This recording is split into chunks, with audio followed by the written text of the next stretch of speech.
యేసుక్రీస్తు నామములో అందరికీ వందనాలు.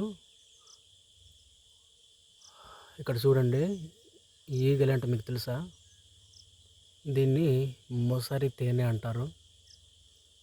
దారి గుండా వెళ్తుండగా కనిపించింది. ఒక చెట్టు దగ్గర చిన్నగా రంధ్రం అవుతుంది. చూడండి, దేవుడు ఎంత గొప్ప సృష్టి తయారు చేశాడు. చూడండి, మహోన్నతమైన దేవుడు.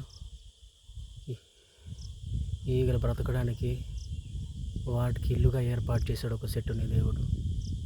చాలా గ్రేట్ కదా.